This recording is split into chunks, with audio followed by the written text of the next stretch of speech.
President Yemi OSINBAJO has stated that any community leader in the country who cannot accommodate and live with other tribes in his community is not fit to be a leader. OSINBAJO added that most tribes in the country had intermarried and blended to become one, and unity should be a practice, not just a slogan or a good idea. The Vice President stated this in the press convocation inaugural lecture he delivered at the Sokoto State University, Sokoto State, where the state governor Aminu Tambuwal and the Sultan of Sokoto were also in attendance. OSINBAJO said there must be no discrimination on account of religion or ethnicity. We must let people speak up and we must not sweep their demands under the carpet. This is especially the responsibility of political, religious and ethnic leaders. We are the ones who have the difficult work of mediating between the classes and segments of our society. Any leader who cannot tell his community the truth, any leader who cannot speak about compromise and about coming together with other tribes and other faiths in his community is undeserving of the position of leadership. It is our role as leaders to speak to our people, to speak to our community, and to let them know that this nation is stronger together than apart. Unity is not just a slogan or a good idea. It has manifest expression in our community. When Nigerians from various backgrounds are living, trading, intermarrying, and blending in various ways, we live in a complex web of multi-layered economic, political, and social-economic synergies. Recently, there have been eviction notices and tensions across the country due to the herdsmen's violence, particularly in the southwest and southeast regions. The Yoruba communities have increasingly called for the eviction of the herdsmen from their domains due to the criminal activities perpetrated by the herdsmen, a situation which is currently rampant in Ondo, Ogun, Oyo, and Ekiti states.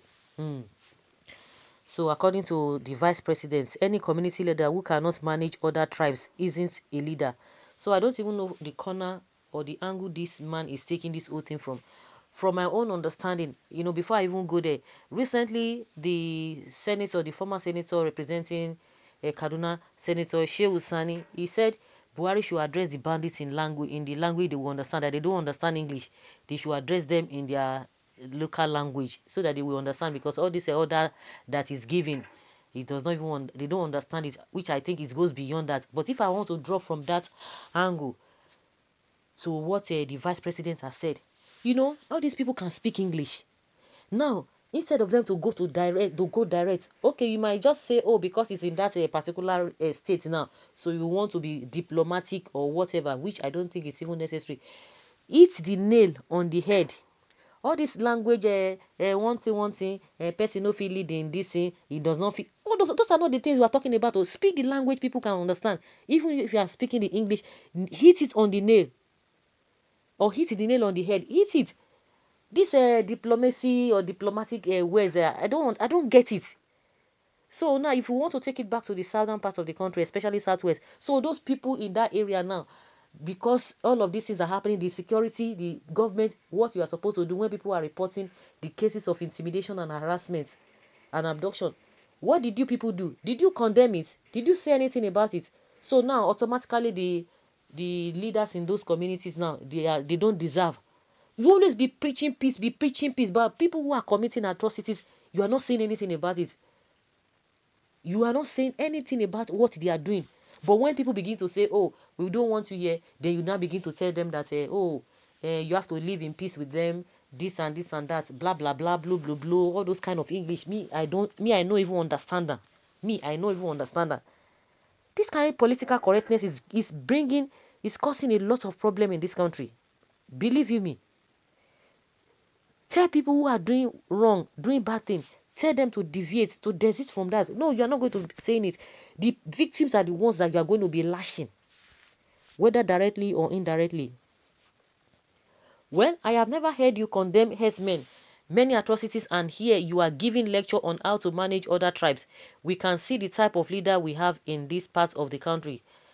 Any government that cannot protect citizens is a failure. See who is talking. You are a VP and the indigenous people of your state are running to another nation for safety. Yes, it's from Ogun State, oh, and Yewa people are running to Benin Republic. He never see anything talk about them. Like I said, they will not hit the nail on the head. They will just be parabolating, rigmaroling everywhere. Sir, are you mentally stable? I don't think so, sir. In fact, in a sane country, you are not fit to hold any public office because I doubt your mental health is capable of being a mayor. Any government that cannot uphold federal character principles of appointment, employment, colossally failed governments. Any government that is pampering only Fulanis is a vampire government. You are indirectly indicting your boss for his inability to manage a diverse society like Nigeria. DSS is DSS. This is hate speech. Neither is any government who cannot maintain security and ensure fair treatment for the citizens of a government is a failure. OSINBAJO is a disgrace to Christianhood for not protecting Christians against killer S-men. So, Mr. OSINBAJO, you dey Nigeria, Abi? They just insert the fuse. A good leader cannot be supporting terrorists and ordered the killing of their people. Still keep mute when his people demand for justice. Just as Buhari and yourself cannot manage Nigeria, Buhari has no regard for any other tribes aside from Fulani. He is the president to the Fulanis. I am sure you cannot claim not to be aware of the high level of nepotism in his administration.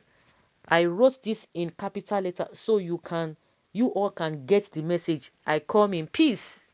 Your government divides the people across ethnic, political, and religious lines. Yet you are talking about community leaders. The biggest failure and culprit here is your government. You ought to have given credible advice to your principal in all facets of governance. OSINBAJO's statement will be balanced if he will also say any leader who cannot carry other tribes along in their appointment is not fit to be a leader. His statement is still lopsided. That should start from presidency. The presidency should lead right and stop nepotism. Please give example of Nigerians. It is what the presidency is doing that is dividing the people. Nigerians generally are easygoing people. Exactly. Yes, that is a confirmation. Nigerians are easygoing people. Any national leader who does not know what citizens really want but acts in accordance to his wish is not a good leader. As anybody in the helms of affairs in a country that cannot manage internal crisis, protect and see to their well-being is a total failure. So guys, let's say your opinion. You can see that Nigerians are not smiling with OSINBAJO with this statement he made. So leave your comments and let's know your thoughts on this.